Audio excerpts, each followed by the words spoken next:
Hello everyone, welcome to my channel. I am Palak Narang and today we are going to continue with our chapter Sense Organs. Last class में हम लोग ने almost आई complete कर दिया था.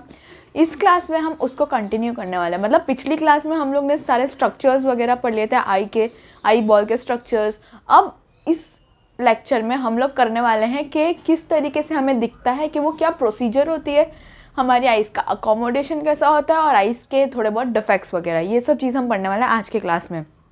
तो start करते हैं.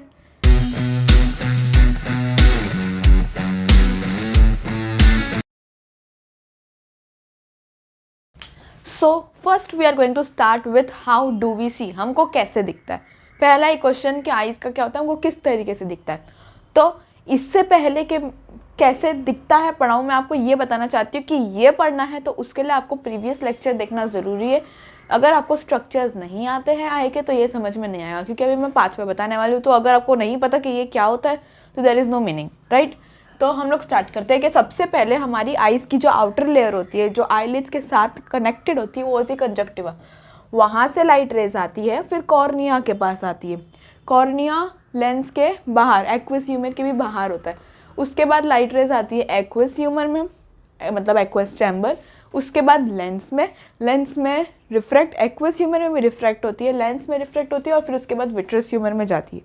ये लाइट रेस का पाथवे होता है कि अगर लाइट रे हमारी आइज़ के अंदर आएगी तो ही हमको दिखेगा. कोई भी चीज़ पे लाइट रेस पड़ती है तो ही दिखता है, ये नेचुरल है, ऐसा ही होता है. तो इसमें भी लाइट रेस का ये सिर्फ एक पाथवे है. सबसे पहले conjunctiva, cornea, aqueous humour, lens, vitreous humour. ठीक है, ये पाथवे हुआ. अब नेक्स्ट स्टेप क्या होता है कि इमेज की फोकसिंग होगी. फोकसिंग कहाँ से होगी? लेंस से होगी. लेंस फोकस करता है इमेज. ये हम फिजिक्स में भी पढ़ते हैं. यहाँ से अगर रेज आ रही है तो ये फोकस करता है. तो ये हमारी रेटिना हुई, यहाँ पे येलो स्पॉट हुआ जहाँ पे फोकस हुई. ठीक है ना. तो फोकसिंग ऑफ इमेज. अब इसमें लेंस का क्या है, ये एक कॉन्वेक्स लेंस है, बाय कॉन्वेक्स लेंस. ये मैंने लास्ट क्लास में भी बताया था. और फिजिक्स में हम पढ़ते हैं बाय कॉन्वेक्स लेंस किस तरीके की इमेज बनाता है, वो real as well as inverted image बनाता है. तो हमारी आइज़ में जो इमेज बन रही है वो कैसी होगी, वो होगी रियल एंड इन्वर्टेड इमेज होगी. पर लेकिन हमको तो सीधा दिखता है या फिर हमको उल्टा दिखता है, क्या लगता है आपको? इमेज तो फॉर श्योर है इन्वर्टेड बनेगी, क्योंकि कॉन्वेक्स लेंस बनाता ही हुआ है रियल एंड इन्वर्टेड इमेज. हमको क्या दिखता है वो हम आगे बढ़ेंगे. थर्ड चीज़, नर्व इम्पल्स. अब यहाँ पे रेटिना पे फोकस हो गई. अब क्या होगा कि जो भी सेंसिटिव सेल्स है रेटिना के अंदर, वो कौन कौन से है? पहला तो रॉड्स और कोन्स, ये भी मैंने लास्ट क्लास में बनाया था. That's why I am saying कि पिछली लेक्चर इंपॉर्टेंट है, राइट. तो मैं कहाँ पे थी? हाँ, नर्व इम्पल्स. फोकस हुई इमेज रेटिना के अंदर. जो भी रॉड्स और कोन्स थे वो सेंसिटिव थे लाइट रेस को, वो उन लोगों को नर्व इम्पल्स मिला. वो नर्व इम्पल्स ट्रांसफ़र किया उन लोगों ने ब्रेन को. तो मैंने वही दिखाया, केमिकल चेंज हुआ सेंसिटिव सेल्स में जो कि है रॉड्स एंड कोन्स, और फिर उसके बाद विजुअल एरिया ऑफ सेरिब्रम में ये इम्पल्स चला गया. सेरिब्रम में अलग अलग एरियाज दिए गए होते हैं अलग अलग चीज़ों के लिए. जैसे कि हियरिंग के लिए एक पर्टिकुलर एरिया, आइज़ का मतलब साइट का एक पर्टिकुलर एरिया, इस तरीके से सेरिब्रम में एरियाज होते हैं. तो विजुअल एरिया भी होता है सेरिब्रम में, वहाँ पे इम्पल्स जाता है फ्रॉम रॉड्स एंड कोन्स. फिर उसके बाद ब्रेन इंटरप्रेट करता है वो इमेज को. अब इमेज हमारी आइज़ में बनी थी इन्वर्टेड और रियल. जब वो इमेज ब्रेन के पास जाती है वो वापस इन्वर्ट हो जाती है. तो इसीलिए हमको जो दिखता है सीधा दिखता है. अब अगर मैं ये पेन देख रही हूँ, मुझे ये कैप ऊपर दिख रहा है और इसका बॉटम वाला पार्ट नीचे दिख रहा है. अगर मेरी आइज़ में इमेज बन रही है, अगर क्या मतलब बनी रही है, तो अगर ये ऐसा पेन है तो आइज़ में इमेज बनेगी ऐसी, फिर ब्रेन में इस इमेज को वापस इन्वर्ट कर दिया जाएगा जो हो जाएगा ऐसा. तो फिर अल्टीमेटली सीधी हो गई इमेज. पहले उल्टी हुई फिर वापस उल्टी हो गई तो सीधी हो गई ना इमेज. तो वही हुआ, इसने वापस इन्वर्ट कर दी, इसीलिए हम लोगों को सीधा दिखता है. नहीं तो फिर यहाँ तक पढ़ा के कुछ लोग छोड़ देते हैं कि यहाँ पे इन्वर्ट हो जाती है इमेज, बट फिर उसके बाद इन्वर्टेड दिखता है क्या हम लोगों को? नहीं, हमको तो सीधा दिखता है. ऐसा तो नहीं है मेरे सामने जो भी ऐसा उल्टा है, मैं छत पे खड़ी हूँ, नहीं, ऐसा कुछ भी नहीं है. सीधा ही दिखता है हम लोगों को, क्योंकि लेंस भी इन्वर्ट कर देता है, फिर ब्रेन भी हमारी इन्वर्टेड इमेज इंटरप्रेट करता है, इसलिए हमको सीधी इमेज दिखती है. तो ये सब हमारे स्टेप्स हुए कि हम किस तरीके से देख सकते हैं. सबसे पहले लाइट का जो भी पाथवे है ये सब होता है. उसके बाद लेंस फोकस करता है इमेज को, रेटिना के पास लेके जाता है, रॉड्स एंड कोन्स उसको उसके सेंसिटिव होते हैं तो इसलिए उसके अंदर केमिकल चेंजेस होते हैं जिस वजह से नर्व इम्पल्स ट्रांसफर होता है विजुअल एरिया ऑफ सेरिब्रम, और फिर उसके बाद हमारी ब्रेन को वो इमेज इंटरप्रेट वो कर देता है. So this is what we see और the process of how do we सी.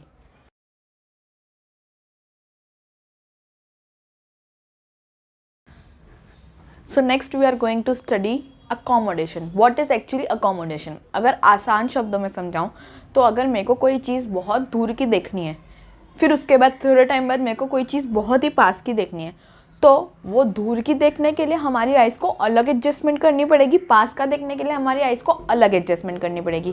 क्योंकि अलग अलग एडजस्टमेंट है इसीलिए आता है अकोमोडेशन. मतलब process of focusing to see different objects. Focusing की जो प्रोसेस होती है ताकि अलग अलग ऑब्जेक्ट्स चाहे वो दूर हो या वो पास हो वो देखने के लिए होता है अकोमोडेशन.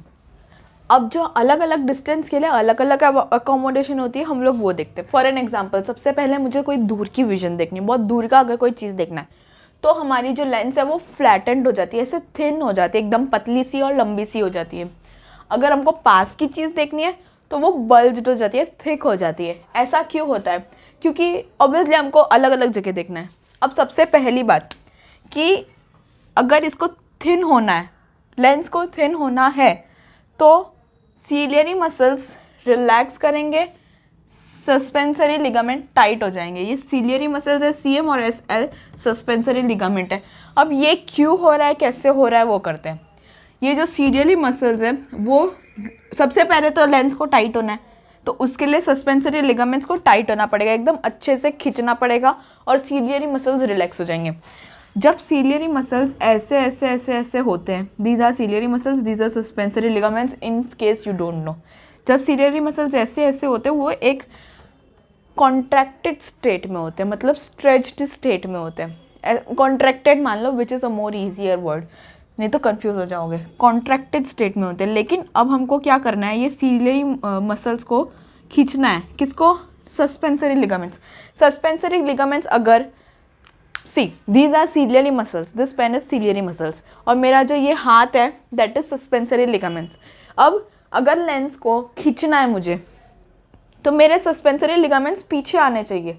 वो पीछे आने के लिए सीलियरी मसल्स भी पीछे जाना चाहिए. अब सीलियरी मसल्स को पीछे जाना है तो उसको रिलैक्स करना पड़ेगा क्योंकि वो आगे की तरफ है, मतलब वो कॉन्ट्रैक्टेड है. ये काफ़ी बच्चे कंफ्यूज हो जाते हैं कि अगर वो पीछे की तरफ जाएगा सीलियरी मसल्स तो वो कॉन्ट्रैक्ट होना चाहिए. ऐसा नहीं होता. जब सीलियरी मसल्स पीछे की तरफ जाते हैं, सस्पेंसरी लिगामेंट्स को पीछे की तरफ खींचते हैं तो वो रिलैक्स होते हैं ciliary muscles. Ciliary muscles relax होंगे तो सस्पेंसरी लिगामेंट्स जो होंगे वो खींचेंगे मतलब वो टाइट हो जाएंगे. डोरी अगर खींचेगी तो टाइट हो जाएगी. ये एक एग्जाम्पल है. तो ये सस्पेंसरी लिगामेंट्स टाइट हुए. कैसे टाइट हुए? सीलियरी मसल्स के रिलैक्स होने की वजह से. ये चीज़ अगर आप याद रखोगे कि सीलियरी मसल्स जब खींचते हैं तो वो रिलैक्स होते हैं. एक्चुअली में वो खींचना नहीं होता, वो मैं खींचना आपको सिर्फ एग्जाम्पल दे रही हूँ ताकि आपको समझ में आए. अगर सीलियरी मसल्स सस्पेंसरी लिगामेंट्स को टाइट कर रहे हैं इसका मतलब वो खुद रिलैक्स हो रहा है. अगर आप ये रिलैक्स होने वाली चीज़ समझ लो आगे का सब कुछ हो जाएगा. अगर आपको ये आता है सीलियरी मसल्स रिलैक्स हो रहे हैं डिस्टेंस विजन के टाइम पे, तो सीलियरी मसल्स रिलैक्स हो रहे हैं मतलब सस्पेंसरी लिगामेंट्स पीछे खींचेंगे. सस्पेंसरी लिगामेंट्स पीछे खींचेंगे तो लेंस भी खींचेगी. लेंस खींचेगी तो लेंस पतली हो जाएगी. तो अब सिर्फ इतना याद रखना है, डिस्टेंस विजन के टाइम पे सीलियरी मसल्स रिलैक्स करते हैं. रिलैक्स से ये भी आ जाएगा फिर ये भी आ जाएगा. इसका एग्जैक्टली अपोजिट नियर विजन होता है तो लेंस को बल्ज करना होता है. तो बल्ज कैसे करेंगे? अगर सीलियरी मसल्स और ज़्यादा कॉन्ट्रैक्ट करेंगे, पीछे मतलब बाहर की तरफ और निकलेंगे तो सस्पेंसरी लिगामेंट्स लूज होंगे. डोरी को हमने थोड़ी सी लूज कर दी, वो लूज कर दी तो लेंस पूरा हो जाएगा बल्ज आउट, ठीक है, या फिर थिक हो जाएगा. तो वही नियर विजन के टाइम पे सीलियरी मसल्स कॉन्ट्रैक्टेड रहते हैं, इस वजह से सस्पेंसरी लिगामेंट्स लूज हो जाते हैं और इसी वजह से लेंस बल्ज हो जाती है. मतलब जो ये है और ये है, इसको लर्निंग ऐसा कुछ नहीं है. मेन आपको याद क्या रखना है, डिस्टेंस के टाइम पे सीलियरी मसल्स रिलैक्स होते हैं और नियर के टाइम पे सीलियरी मसल्स कॉन्ट्रैक्टेड होते हैं. इसको आप ऐसे भी याद कर सकते हो, NC और DR. ऐसे ही खाली डिस्टेंट विजन का ये रिलैक्स, नियर विजन का कॉन्ट्रैक्टेड, तो पूरा बाकी का इजी हो जाएगा. सो दिस इज अकोमोडेशन. थोड़ा सा इंपॉर्टेंट है बाकी सबसे क्योंकि बस है तो है, आप क्या कर सकते हैं. और एकोमोडेशन क्या होता है कि दूर की चीज़ या पास की चीज़ जो हमको देखनी होती है उस हिसाब से हमारी आई एडजस्ट हो जाती है। डिस्टेंस विजन के टाइम पे सिलरी मसल्स रिलैक्स हो जाते हैं और नियर विजन के टाइम पे सिलरी मसल्स कॉन्ट्रैक्टेड रहते हैं। ये याद रखना कि रिलैक्स का मतलब ये नहीं कि पीछे छूट जाएंगे, मतलब रिलैक्स मतलब ऐसे हो जाएंगे, नहीं। अगर ये पीछे की तरफ मतलब आगे की तरफ या जो भी समझो लेंस की तरफ जा रहे हैं तो मतलब वो कॉन्ट्रैक्ट हो रहे, जैसा कि बल्जिंग के टाइम पे। ठीक है, this is it about accommodation. Let's start with next topic.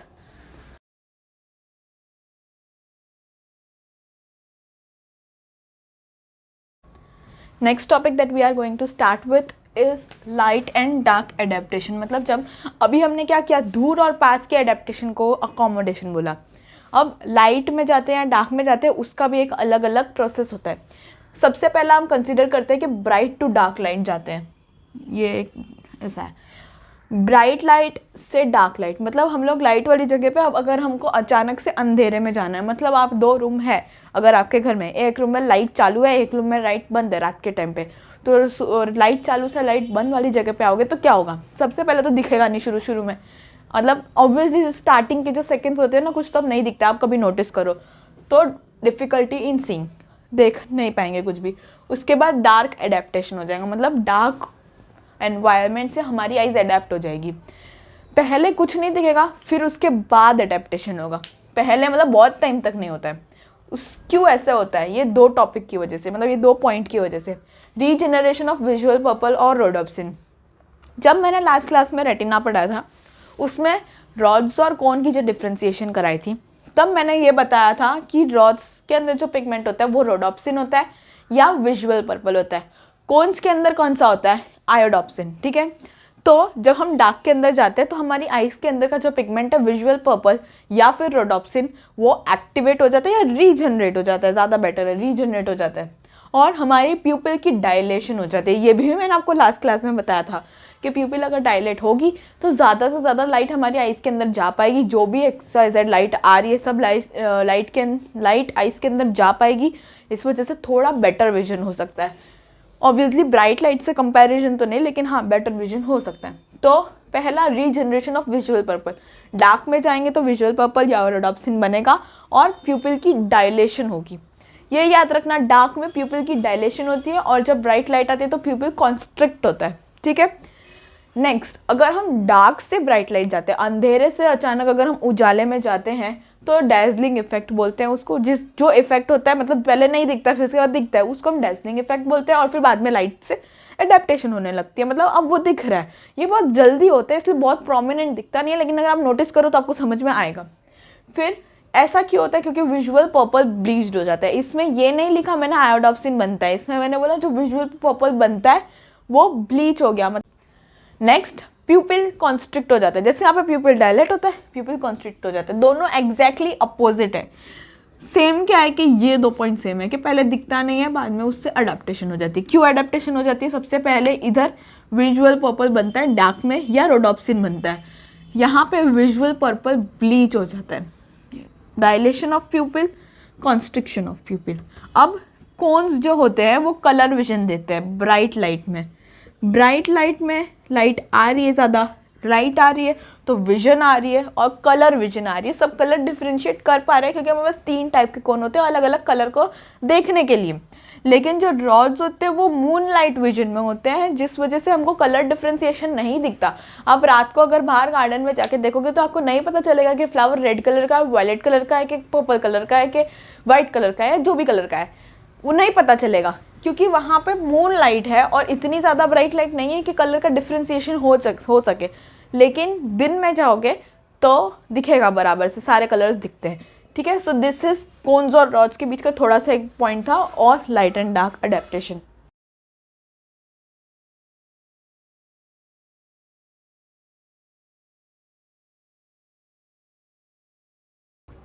So next we are going to start with common defects of eyes. Eyes के डिफेक्ट्स क्या क्या हो सकते हैं, आपकी टेक्स्ट बुक में पॉइंट वाइज बहुत सारे दिए हुए। सबसे पहले तो यही है, इसको हम डिफरेंस की तरह पढ़ेंगे तो ज़्यादा ईजी रहेगा। सबसे पहला, नियर और शॉर्ट साइटेडनेस और मायोपिया, फार और लॉन्ग साइटेडनेस, हाइपरमेट्रोपिया, हाइपरोपिया। डरना नहीं है, इसको ऐसे याद रखो, नियर या शॉर्ट साइटेडनेस, क्योंकि ये नाम में शॉर्ट आता है इसलिए इसका नाम शॉर्ट होगा, मायोपिया। इसके नाम में फार और लॉन्ग आता है, तो इसलिए इसका नाम होगा हाइपरमेट्रोपिया या हाइपरोपिया। इसको थोड़ा सा छोटा करके ऐसे बोल सकते हैं, बट स्टिल हाइपरोपिया भी मायोपिया से बड़ा ही है।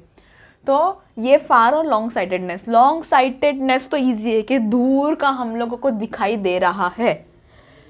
फार साइटेडनेस मतलब दूर का दिखाई दे रहा है, नियर साइटेडनेस मतलब पास का दिखाई दे रहा है। नियर साइटेडनेस में दूर का देखने में प्रॉब्लम होती है, फार साइटेडनेस में पास का देखने में प्रॉब्लम होती है। बायो में ऐसा याद करने के लिए बता रही हूँ, ऐसा पहली बार हुआ है कि जो बोल रहे हैं वो लिख रहे हैं। फार साइटेडनेस फार का दिख रहा है, नियर साइटेडनेस नियर का दिख रहा है, मतलब जो दिख रहा है उसके अपोजिट वाला नहीं दिख रहा है, तभी तो डिफेक्ट है ना, नहीं दिख रहा है। ये तो सब कुछ दिखेगा तो डिफेक्ट कहाँ पे है, कहीं पे भी नहीं। इसलिए नियर साइटेडनेस में नियर ऑब्जेक्ट्स क्लियरली दिखते हैं, फार ऑब्जेक्ट्स ब्लर्ड दिखते हैं। फार साइटेडनेस या फिर हाइपरमेट्रोपिया या फिर हाइपरोपिया में फार ऑब्जेक्ट्स क्लियरली दिखते हैं और नियर ऑब्जेक्ट्स ब्लर्ड दिखते हैं। इसमें इसलिए ऐसा होता है क्योंकि आई बॉल लेंथन हो जाती है। ये आई बॉल अगर लेंथन हो गई मतलब बड़ी हो गई, मतलब लेंथन मतलब इस तरीके से लेंथन हो गई, इस वजह से जो रेज है वो यहीं पर ही कन्वर्ज हो जाते हैं, पीछे रेटिना तक पहुंच ही नहीं पाते। या फिर लेंस बहुत ज़्यादा कर्व हो गया, अगर लेंस भी बहुत ज़्यादा कर्व हो गया उस वजह से भी रेज यहाँ तक ही पहुंच पाएगी, पीछे रेटिना तक पहुंच ही नहीं पाएगी। रेटिना तक पहुंचेगी नहीं, येलो स्पॉट तक पहुंचेगी नहीं, तो हमको बराबर से दिखेगा कैसे, नहीं दिख पाएगा ना। तो या तो आई बॉल लेंथन हो जाती है, आई बॉल लेंथन होना इस वजह से पहले ही रेज कन्वर्ज हो जाती है, या फिर लेंस बहुत ज़्यादा कर्व हो जाती है, या फिर दोनों भी हो सकता है, ज़रूरी नहीं है एक ही हो, या तो लेंथन हो जाएगी या तो कर्व हो जाएगी या तो दोनों हो सकता है। इसमें इसका एग्जैक्टली अपोजिट, यहाँ पे लेंथन हुई थी, यहाँ पे शॉर्ट हो जाएगी, आई बॉल शॉर्ट हो जाती है, या फिर लेंस बहुत ही ज़्यादा फ्लैट या थिन बन जाता है, इस वजह से हो जाता है हाइपरमेट्रोपिया। इसको अगर करेक्ट करना है तो यहाँ पे कॉन्केव लेंस लगाना पड़ता है। कॉन्केव लेंस लगाने से क्या होगा कि जो रेज आती है वो थोड़ी सी डाइवर्ज हो जाती है और प्रॉपरली कॉन्वेक्स लेंस के अंदर आ सकती है, जिस वजह से रेटिना पे फोकस हो पाए। इसको करेक्ट करना हो तो कॉन्वेक्स लेंस से करेक्ट करना पड़ता है, ताकि पहले से थोड़ी सी डाइवर्ज रेज मिले आईज को, और ताकि वो रेटिना पे प्रॉपरली फोकस कर पाए। ये इसकी पावर नेगेटिव होती है और इसकी पावर पॉजिटिव होती है। ये यूजुअली यंग चिल्ड्रन को होता है। आप में से मैक्सिमम लोगों को जिसको भी चश्मे होंगे उनको यही मायोपिया ही होगा, मतलब फार की चीज़ें बराबर से दिखती नहीं है लेकिन नियर की चीज़ें एकदम प्रॉपरली दिखती है। ये यूजुअली यंग लोगों को नहीं होता, मतलब होता भी है पर लेकिन यूजुअली यंग लोगों को यही होता है। तो अब जिन लोगों को स्पेक्स है उनको अच्छे से याद रहेगा कि मुझे मायोपिया है इसीलिए मेरे को दूर की चीज़ दिखती नहीं है। जिनको नहीं भी याद है वो सोच लो कि मेरे दोस्त को मायोपिया है, उसको फार की चीज़ें ब्लर्ड दिखती है। तो इससे ये पूरा याद हो जाएगा कि फार की चीज़ें नहीं दिखती मतलब पास की चीज़ें दिखती है, पास की चीज़ें दिखती है। और एक और चीज़ कि या तो आई बॉल लेंथन हो जाएगी, दूर हो जाएगी, तो इस वजह से कन्वर्ज आगे हो जाएगी, या तो फिर लेंस बहुत ज़्यादा कर्व हो जाएगी, बल्ज्ड हो जाएगी, इस वजह से ये वाली जो रेस है वो पहले ही फोकस कर लेगी, ये रेटिना पे कर ही नहीं पाएगी। अब उसको अगर पीछे लेके जाना है तो लेंस को ऐसा रखना पड़ेगा कि रेस डाइवर्ज हो। डाइवर्जेंट रेस रखने के लिए हमको कॉन्केव लेंस रखना पड़ेगा। कॉन्केव लेंस डाइवर्ज करेंगे लेंस को और फिर उसके बाद रेटिना पे फोकस हो सकती है इमेज। एग्जैक्टली अपोजिट हाइपरमेट्रोपिया पे कि दूर के ऑब्जेक्ट्स तो क्लियरली दिख रहे हैं लेकिन जो पास के ऑब्जेक्ट्स है ना वो ब्लर्ड हो रहे हैं। तो ऐसा क्यों हो रहा है? क्योंकि या तो आई बॉल छोटी हो जा रही है, और आई बॉल छोटी भी हो सकती है या फिर इसका लेंस बहुत ज़्यादा फ्लैट भी हो सकता है, या दोनों हो सकता है। इसको करेक्ट करना तो हमको कॉन्वेक्स लेंस लाना पड़ेगा ताकि थोड़ा सा पहले से कन्वर्ज कर दे। देखो अब एक ट्रिक के साथ बताती हूँ जो याद रखने में ईजी रहेगा। ये लेंस पहले ही हमारे रेस को कन्वर्ज कर दे रही है, पर इतनी ज़्यादा जल्दी कन्वर्ज कर दे रही है कि हमको इतनी जल्दी चाहिए भी नहीं। हम चाहते हैं कि ये थोड़ा पीछे से जाके कन्वर्ज हो। उसके लिए हमको एक ऐसा लेंस लगाना पड़ेगा जो डाइवर्जिंग हो, ताकि आगे जाके वो कन्वर्ज सही जगह पे कर सके। पहले ही अपना काम कर लेगी तो फिर हमको पहले से बिगाड़ के देना पड़ेगा ताकि उसको काम करने में टाइम लगे। This is how you will remember it कि अगर यहाँ पे पहले से फटाफट काम कर रही है ये अपना, तो हम उसको और बिगाड़ के देंगे काम, मतलब और डाइवर्ज करके देंगे ताकि उसको काम करने में अच्छे से टाइम लगे और प्रॉपर टाइम पे काम हो। ये इतना धीरे धीरे काम कर रही है कि इसको रेटिना से भी दूर चले जाना पड़ रहा है, तो हम ऐसा कुछ करेंगे जो थोड़ा सा काम पहले ही इसको कोई करके दे, तो पहले से थोड़ा सा कन्वर्ज करके देगा और फिर उसके बाद पीछे जाके वो और प्रॉपर रेटिना पे कन्वर्ज होगा। इस तरीके से आप ये याद रख सकते हो कि कॉन्केव लेंस कहाँ पे यूज़ हो रहा है, कॉन्वेक्स लेंस कहाँ पे यूज़ हो रहा है। और इसमें एक और चीज़ याद रखनी है कि आई बॉल लेंथन हो जाता है, लेंथन हो गया या फिर लेंस जो है वो बहुत ही ज़्यादा बल्ज हो गई, तो इसलिए मायोपिया होता है। और उसका एग्जैक्टली अपोजिट हाइपरमेट्रोपिया। अगर आपको फिर भी प्रॉब्लम होती है ना ये दोनों याद रखने में, तो आप एक चीज़ कर सकते हो कि एक ही कोई चीज़ को याद कर लो, उसका एग्जैक्टली अपोजिट होगा विद द नेक्स्ट पॉइंट। मतलब इसमें जो हो रहा है उसका एग्जैक्टली अपोजिट इसमें होगा, ठीक है। Will go to the next defect.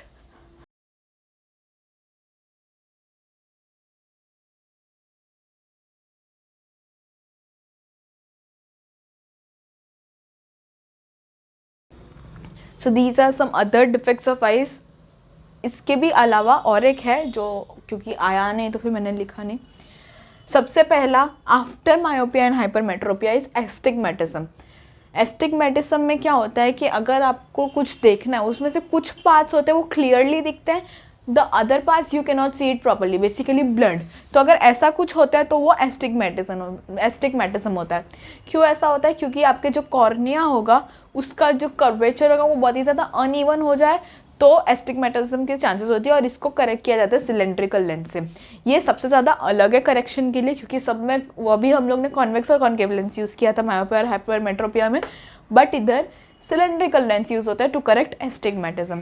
क्यों एस्टिग्मेटिज्म होता है? क्योंकि कुछ चीज़ें सही दिखती है, कुछ चीज़ें सही नहीं दिखती है, और कॉर्निया का कर्वेचर बहुत ही ज़्यादा अनइवन हो जाता है, इस वजह से एस्टिग्मेटिज्म होता है। किससे करेक्ट करते हैं? सिलेंड्रिकल लेंस से करेक्ट करते हैं। Presbyopia. Presbyopia is similar to hypermetropia but it is not equal to hypermetropia. Presbyopia older people में होता है, मैंने यहाँ लिखा हुआ है older people.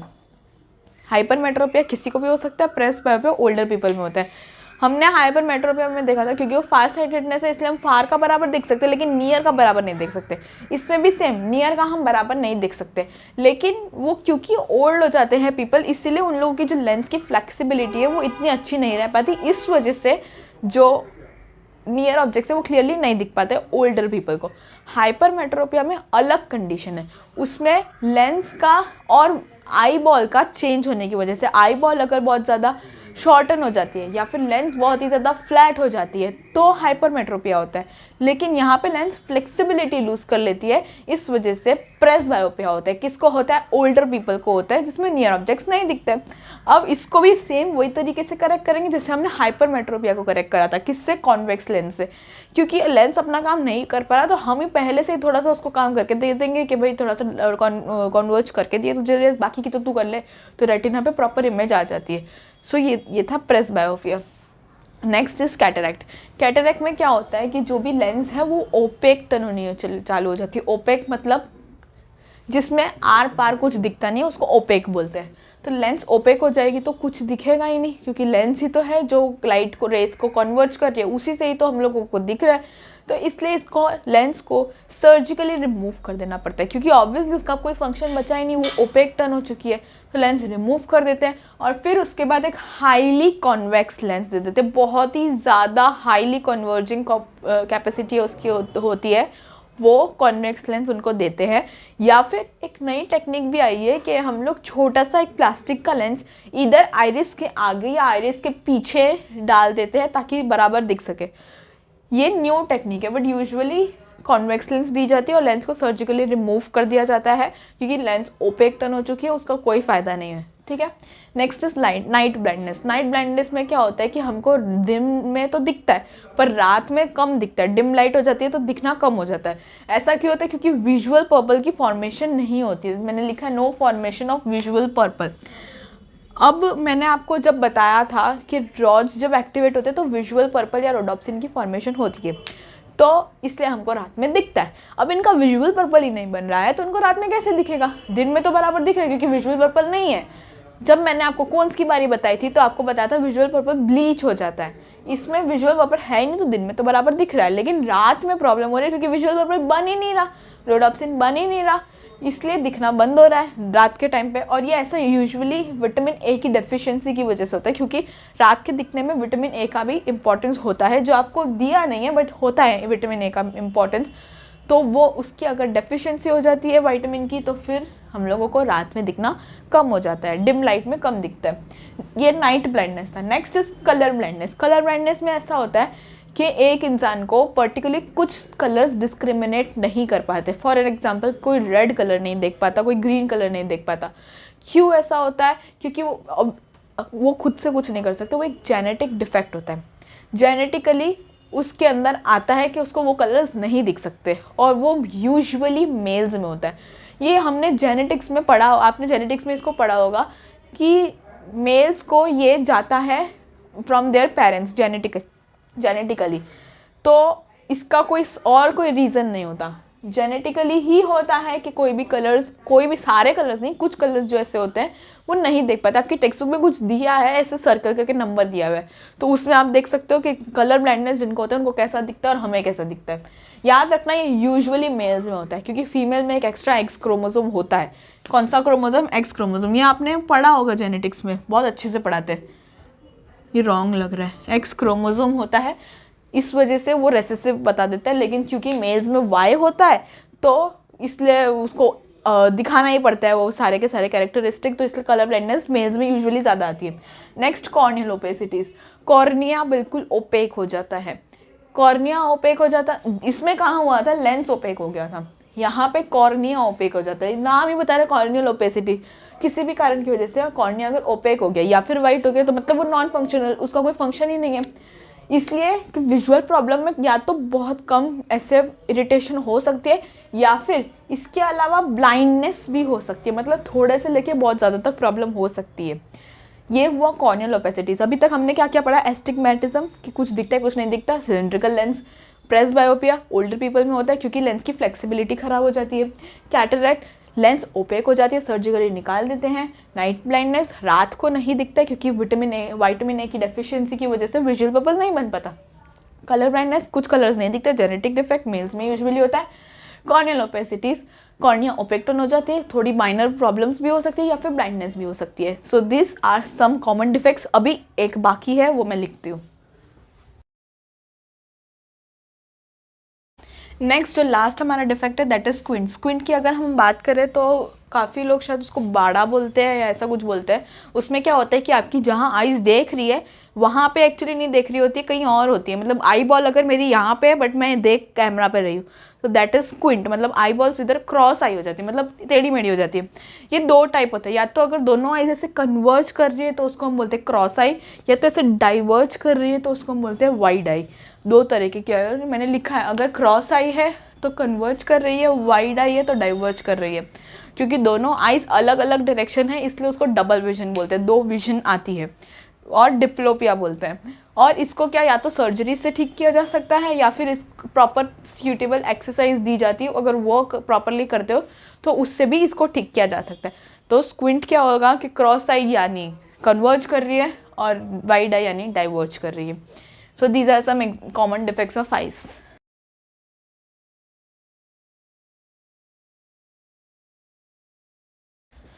So next topic we are going to start with is stereoscopic vision और बाइनोक्यूलर विजन। मतलब हमारी दो आइज है तो दो विजन बनती है, ठीक है।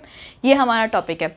अब मंकीज़, एप्स, ह्यूमंस, इन सब में अगर देखा जाए तो बहुत ही अच्छी होती है हमारी सीइंग की कैपेसिटी, क्योंकि हम कोई भी चीज़ की डेप्थ नोटिस कर सकते हैं, कोई भी चीज़ की डिस्टेंस नोटिस कर सकते हैं। वो ऐसा कैसे कर सकते हैं? क्योंकि एक तो हमारी ये 3D इमेज बन रही है क्योंकि हमारी डेप्थ या फिर डिस्टेंस नोट की जा रही है। अगर डेप्थ नहीं पता हो, अगर एक बॉक्स है मेरे सामने उसकी मुझे डेप्थ नहीं पता, तो 2D हुआ, वो स्क्वायर ही हो गया, लेकिन हम डेप्थ देख पा रहे हैं तो वो 3D इमेज बन रही है। ऐसा क्यों? क्योंकि हमारी दो आइज़ है और दोनों अलग अलग फोकस करती है सेम पॉइंट पे। तो साइमल्टेनियस फोकसिंग एंड ओवरलैपिंग, एक ही साथ दोनों आइज फोकस कर रही है और एक के ऊपर एक ओवरलैप कर रही है, इस वजह से हमको 3D इफेक्ट या 3D विजन दिखती है। अब अगर आप एक एग्जांपल लो कि ये एक पेन है, इसके ऊपर मुझे दूसरा पेन रखना है, this will be more easy और मोर प्रोमिनेंट विथ पेंसिल। अगर पेंसिल की एक निब को दूसरी निब के साथ ऐसे उल्टा रखने की कोशिश करो, लेकिन एक ही आँख से करो तो दैट विल बी डिफ़िकल्ट। अगर दोनों आँख के साथ साथ में करो तो वो इजी होता है। टेक्स्ट बुक में आपका दिया हुआ है ये छोटा सा एक्सपेरिमेंट, तो वो आप करके देख सकते हो। अब एक पॉइंट ये है कि हमारी जो साइज़ ऑफ आई है that will never change since childhood. अब आपका बचपन में जो साइज़ था आई का फॉर एवर वो वही रहने वाला है। Size of I will never change, याद रखना, ये कभी भी चेंज नहीं होता। Next after images, after image या फिर परसिस्टेंट इमेज। आप कोई भी ब्राइट ऑब्जेक्ट को देख लो, एक जहाँ पे ब्राइट ऑब्जेक्ट आ रही है आप इसी को देख लो, इसको देख लो, उसके बाद आंखें बंद करो तो आपको इसकी परसिस्टेंसी दिखती है। इस ऑब्जेक्ट को थोड़ा सा आप देख सकते हो आंख बंद करने के बाद भी। तो मतलब आपने ब्राइट ऑब्जेक्ट देखा, आंखें बंद की, उसके बाद आपको वो सेंसेशन थी जो लाइट की वो परसिस्ट रही, मतलब वो इमेज थोड़ा दिखी। कब तक दिखी?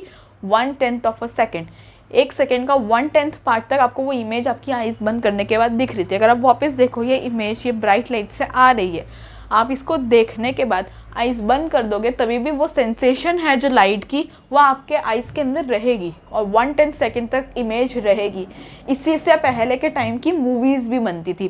कैसे होता? उसको मोशन पिक्चर्स बोलते थे। मतलब क्या करते थे, 24 पिक्चर्स घुमा देते थे, पिक्चर्स मतलब फ़ोटोज़ घुमा देते थे, 1 सेकेंड में 24 पिक्चर्स दिखा देते थे, जिस वजह से हमारे दिमाग में एक इल्यूजन क्रिएट हो जाता था कि ये रियल लाइफ में चल रहा है। Life like continuous movements on screen.